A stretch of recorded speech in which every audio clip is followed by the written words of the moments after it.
कैसन भुलाइल। कुदरत के आगे देखा विज्ञान भी बौना हो गईल। भगवान के हाथ के कठपुतली इंसान खिलौना हो गई। भगवान के हाथ के कठपुतली इंसान खिलौना हो गई।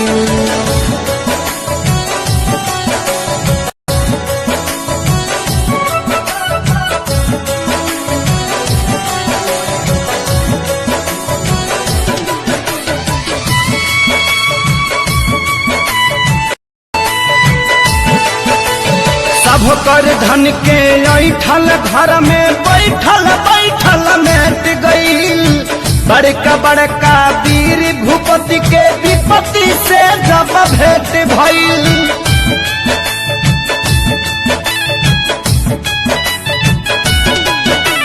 सब कर धन के ऐठल घर में बैठल बैठल मेट गईल। बड़का बड़का वीर भूपति के विपत्ति से जब भेंट भइल।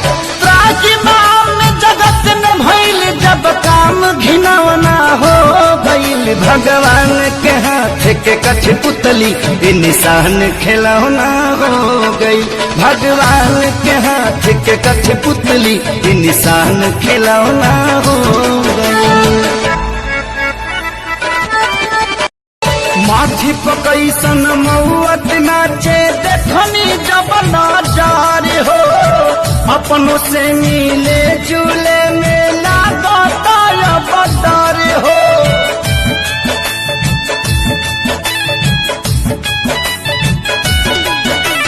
माथी पकैसन महुअत नाचे देखनी जब नाजार हो। अपनों से मिले जुले मेला बताया बदर हो। एक किलो के रह के भी अलगा बिछौना हो गईल। भगवान के हाथ के कठपुतली ये निशान खिलौना हो गई।